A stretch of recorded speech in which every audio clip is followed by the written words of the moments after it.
Hello students, welcome to our YouTube channel commerce classes by Pankaj Rajoria. आज हम लोग पढ़ रहे हैं 11th क्लास का चैप्टर नंबर 3 और चैप्टर नंबर 3 की आज क्लास नंबर भी क्या है 3। आज हमने बहुत इंपॉर्टेंट टॉपिक डिस्कस करना है। बहुत इंपॉर्टेंट टॉपिक क्या है? कन्वेंशंस। हमारे पास 4 अकाउंटिंग कन्वेंशंस होती हैं बेटे। इससे पहले हमने सारे अकाउंटिंग क्या पढ़े हैं? प्रिंसिपल्स पढ़े हैं, कंसेप्ट पढ़े हैं। अकाउंटिंग प्रिंसिपल्स के बाद हम लोग क्या पढ़ रहे हैं? कंसेप्ट के बाद हम लोग क्या पढ़ रहे हैं? कन्वेंशंस पढ़ रहे हैं। 4 अकाउंटिंग कन्वेंशन है खाली हमारे पास। चारों की चारों इतनी इंपॉर्टेंट है कि लिख के ले जाओ कि अगर इन चारों में से एक आपके पेपर में ना आए तो सर पढ़ाना छोड़ दूंगा। इतनी बड़ी बात बोल रहा हूँ, पढ़ाना छोड़ दूंगा अगर इन चारों में से एक आपके पेपर में ना आए। बहुत इंपॉर्टेंट है ये कन्वेंशन। सबसे पहले हम लोग बोलते हैं कि मैं ये तो बोल रहा हूँ आपको कि हमारे यहाँ पे 4 कन्वेंशन होती है। सर ये बात भी तो बोलनी चाहिए ना कि कन्वेंशन क्या होती है बेटा। जैसे ना अकाउंटिंग प्रिंसिपल्स हमने बनाए, ओवर द टाइम कुछ ना चेंजेस आते हैं।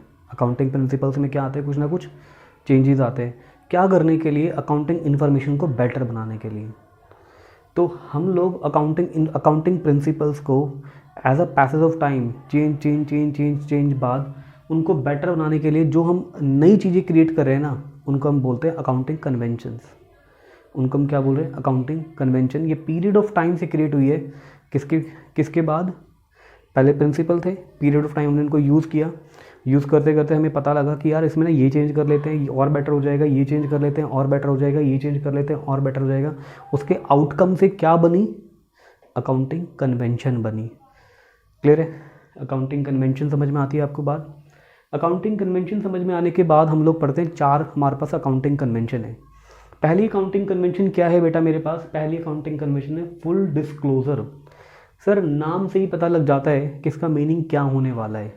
फुल का मतलब होता है पूरा और डिस्क्लोज का मतलब होता है शो करना।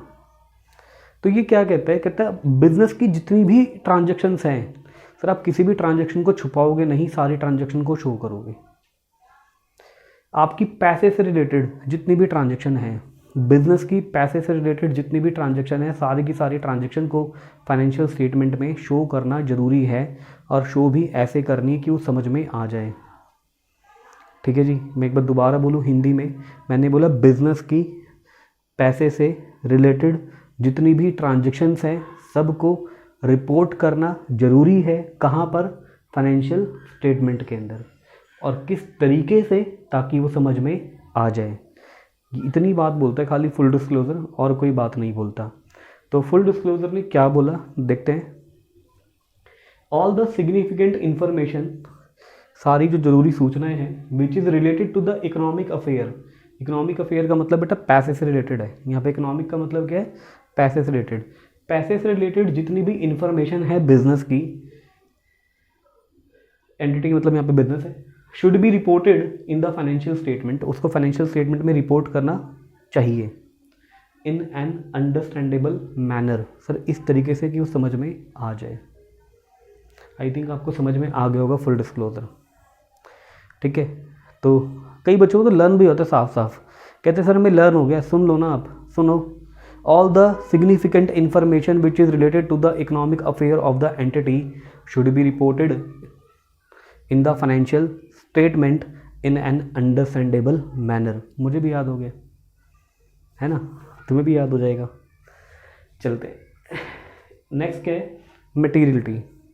मटीरियलिटी ना बेटा इससे ना एक कदम आगे की बात करता है।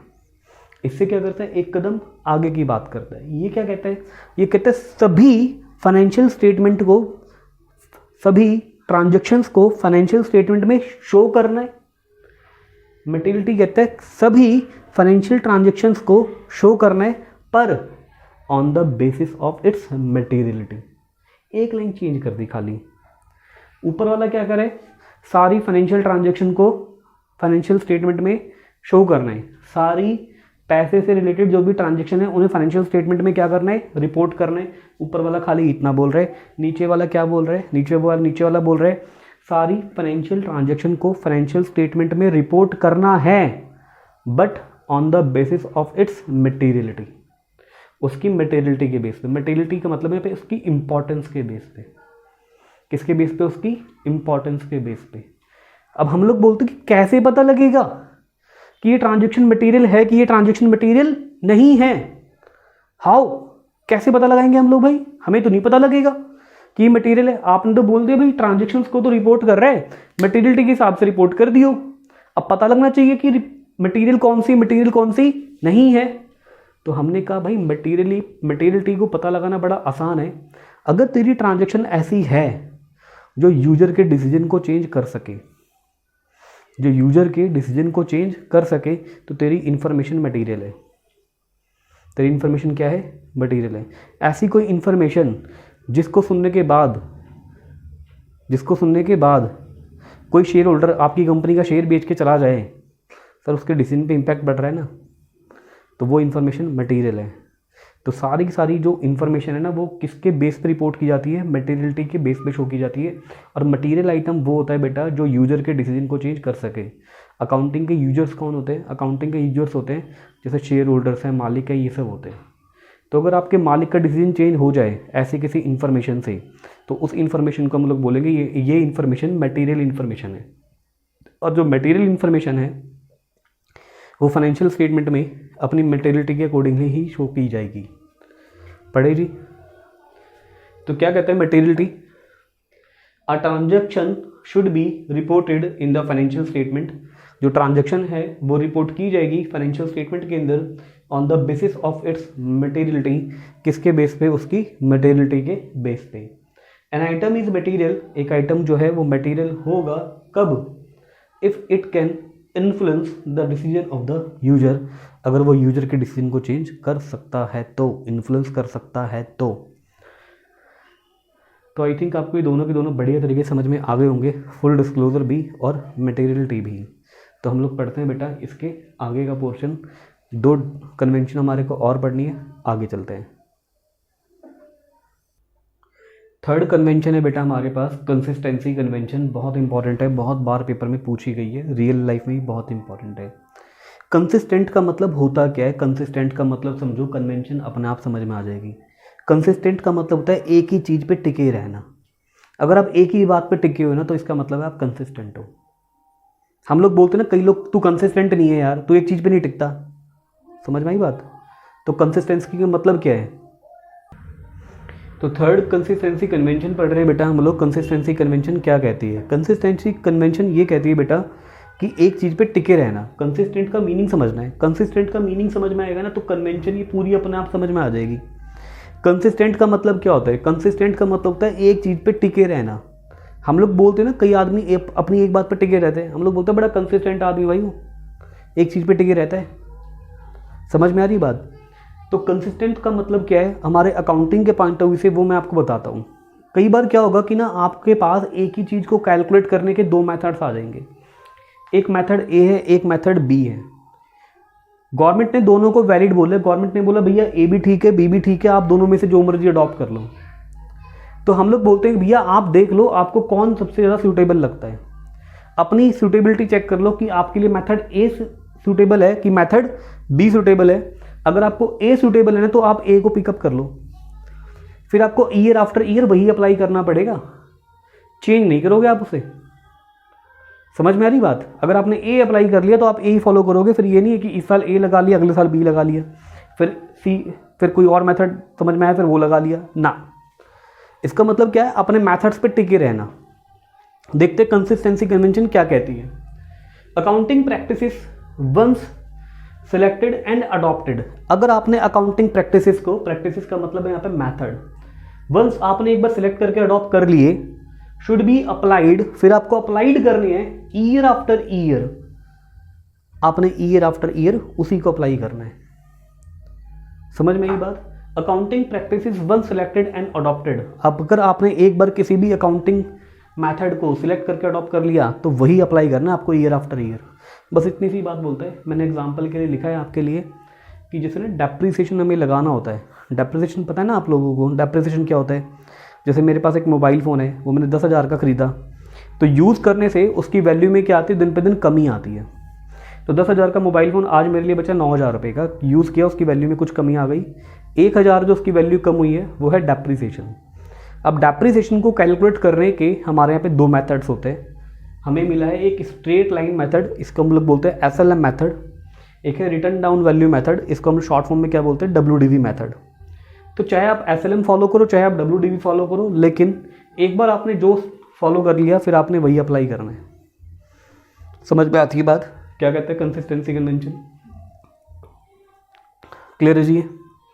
इसके बाद लास्ट है कन्वेंशंस में sir conservatism convention. Conservatism convention के नाम से इसको बहुत कम लोग जानते हैं। इसका जो फेमस नेम है वो है प्रूडेंस। एक्चुअली में प्रूडेंस ना थोड़ा सा सिंप्लीफाइड है बोलने में थोड़ा सा आसान है, तो लोग प्रूडेंस ही बोल देते हैं। ये कंजर्वेटिज्म कन्वेंशन थोड़ा सा बोलने में मुश्किल लगता है, तो थोड़ा कम पॉपुलर है ये जो वर्ड है। पर आपको तो पता होना चाहिए ना भाई, कंजर्वेटिज्म का और प्रूडेंस का मतलब सेम होता है, तभी तो अप्लाइड करोगे आप। क्लियर है ये? इसके बाद मैंने बोला कंजर्वेटिज्म कन्वेंशन जो है ये क्या कहती है कन्वेंशन। सर सिंपल सी बात बोलती है, ये कहती है भविष्य में होने वाले जो लॉस है ना उनको रिकॉर्ड करेंगे, भविष्य में होने वाली इनकम को रिकॉर्ड नहीं करेंगे। ख़त्म, कुछ नहीं बोलती जी इसके अलावा। कहते हैं अगर आपको लग रहा है कि फ्यूचर में कोई लॉस होने वाला है तो उस लॉस को तो रिकॉर्ड कर लेना, लेकिन अगर आपको लग रहा है कि फ्यूचर में कोई इनकम आने वाली है तो उस इनकम को रिकॉर्ड नहीं करना। और कुछ भी नहीं बोलता जी, सिर्फ इतनी सी बात बोलता है। इसके पीछे एक लॉजिक छुपा हुआ है, देखो ये ऐसा बोलता क्यों है। जैसे सपोज करो कि ना मेरा ना भविष्य में कोई लॉस होने वाला है। जैसे हम ट्यूशन टीचर्स जो होते हैं ना, जो मंथली बेस पे ट्यूशन लेके फीस लेके पढ़ाते, तो हमारा ना मार्च में कुछ ना बेड डेट्स हो जाता है, कुछ बच्चे फीस नहीं देते। तो जैसे सपोज करो कि मेरे को जनवरी में इनकम आ रही है 30,000 रुपये, फरवरी में इनकम आएगी 30,000 रुपये। अब मार्च में मुझे पहले से पता है कि 2 महीने बाद मेरी ना 15,000 रुपये फीस डूबने वाली है। तो प्रूडेंस कहता है कि भाई 15,000 रुपये तेरा भविष्य में लॉस होने वाला है ना, तो उसको रिकॉर्ड कर सकता है भाई, और उसका फ़ायदा होगा ना। अगर मैंने जनवरी में फरवरी में मुझे पता है मार्च में इनकम नहीं आएगी, तो फिर मैं उसमें पैसा कम खर्च करना चालू कर दूँ ना, मार्च में थोड़ा संभल जाऊँगा, फ़ायदा होगा इसका कुछ ना कुछ। तो प्रूडेंस बड़ा इंटेलिजेंट कंसेप्ट है कि भविष्य के लॉस को रिकॉर्ड कर लेना ये आपको फ़ायदा पहुँचाएगा, पर भविष्य की इनकम मत रिकॉर्ड कर लेना, उससे नुकसान खा जाओगे। इस साल मैंने 30 बच्चों को पढ़ाया अपने बैच में, तो मुझे लगता है कि यार अगले साल भी 30 बच्चे आएंगे, तो मैं 30 बच्चों के हिसाब से ही जो है अपनी इनकम को प्लान करके बैठा हुआ हूँ कि 30 तो आएंगे ही आएंगे। समझ आ रही बात? तो अगले साल अगर बच्चे कम आ गए, तो जैसे इस साल कोविड आ गया, अगर मैं 30 के हिसाब से सारे खर्चे कर रहा होता कि इतनी तो इनकम आएगी, फ्यूचर की इनकम रिकॉर्ड कर लेता हूँ अभी से ही, इतनी तो इनकम आएगी और मज़े से पैसे लुटा रहा हूँ, तो अगर फ्यूचर में इतनी इनकम नहीं आई तो प्रॉब्लम होगी ना। देयर इज़ अ लॉजिक कि प्रूडेंस ने ऐसा बोला तो बोला क्यों। बाकी हमें तो सिर्फ इतनी बात याद रखनी है कि प्रूडेंस कहता क्या है। प्रूडेंस कहता है फ्यूचर के लॉस रिकॉर्ड होंगे, फ्यूचर की इनकम रिकॉर्ड नहीं होगी। बस यहाँ पे फ्यूचर के लिए बड़ा अच्छा सा वर्ड इसने यूज़ किया है, एंटिसिपेटेड। ये कहते हैं all the anticipated losses should be counted. जो भी फ्यूचर के लॉस है, एंटिसिपेटेड का मतलब क्या है, फ्यूचर, जो भी फ्यूचर के लॉस है उनको अकाउंट्स में डालना है, उनको अकाउंटेड करना है। But anticipated income should not be counted. कोई भी फ्यूचर की जो इनकम होगी उसको रिकॉर्ड नहीं करना। ठीक है जी, तो हम लोग आगे चलते हैं। तो सबसे पहले मैं आपको बता दूँ, हमने एक कंसेप्ट अभी जो है वो बच्चे के रिक्वेस्ट पे बताना है, हिस्टोरिकल कॉस्ट कंसेप्ट। तो हम लोग इसके बाद चलेंगे हिस्टोरिकल कॉस्ट कंसेप्ट पे। तो लास्ट टॉपिक हम लोग इस चैप्टर का डिस्कस कर रहे हैं बेटा, ये है historical cost concept. Historical cost concept अभी तक हमने आपको नहीं पढ़ाया था, तो हिस्टोरिकल कॉस्ट कंसेप्ट को हम लोग ख़त्म करते हैं। बहुत ही ईजी सा कंसेप्ट है। ये कहता है कि हम लोग अगर हिस्टोरिकल कॉस्ट कंसेप्ट की बात करते हैं तो ये कहता है कि हम लोग ना जिस भी एसेट्स को बुक्स में रिकॉर्ड करेंगे, उस एसेट्स को उस वैल्यू पे रिकॉर्ड करेंगे जितना हमने पैसा खर्च किया है उसको ख़रीदने के लिए। तो हिस्टोरिकल कॉस्ट कंसेप्ट क्या कहता है कि हम एसेट को उस वैल्यू पे रिकॉर्ड करेंगे जितनी वैल्यू हमने खर्च की है उसको ख़रीदने के लिए। बस हिस्टोरिकल कॉस्ट कंसेप्ट कि जितना पैसा हमने इसको लिए पेड किया ना जी, उतनी वैल्यू पे रिकॉर्ड करेंगे। इन फ्यूचर अगर उसकी वैल्यू चेंज हो गई, तो इसका मतलब ये नहीं कि हम लोग उसकी वैल्यू को चेंज करके लिख देंगे ना। मैं आपको ना इसका एक एग्जांपल देता हूँ। मैं ना जब अपनी सीए की ट्रेनिंग कर रहा था, तो मेरी सीए की ट्रेनिंग के टाइम पर ना हमारा ना एक क्लाइंट था, उस क्लाइंट ने दिल्ली में पश्चिम विहार के अंदर एक फ्लैट ख़रीदा था, और उस फ्लैट की जो वैल्यू थी ना वो उसकी बैलेंस शीट में एसेट्स में उसकी वैल्यू थी उस फ्लैट की 84,000 खाली। तो मैंने बोला बैलेंस शीट में उसकी वैल्यू देख के मैंने कहा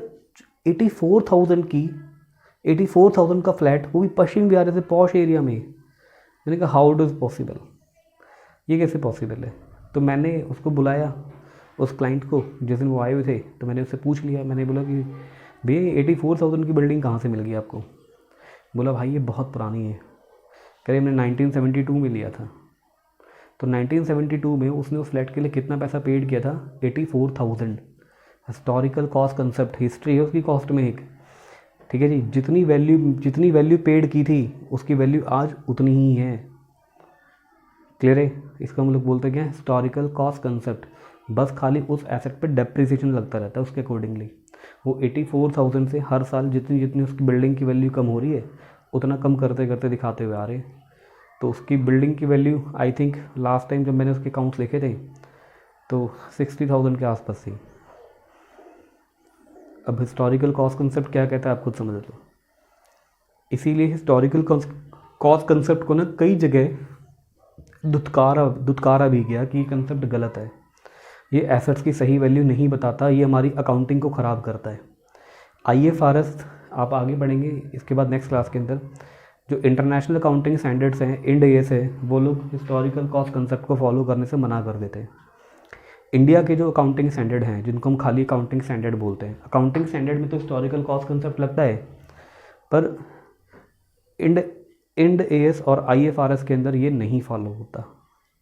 ठीक है जी। तो मैं एक बार रीड कर देता हूँ हिस्टोरिकल कॉस्ट कंसेप्ट क्या होता है।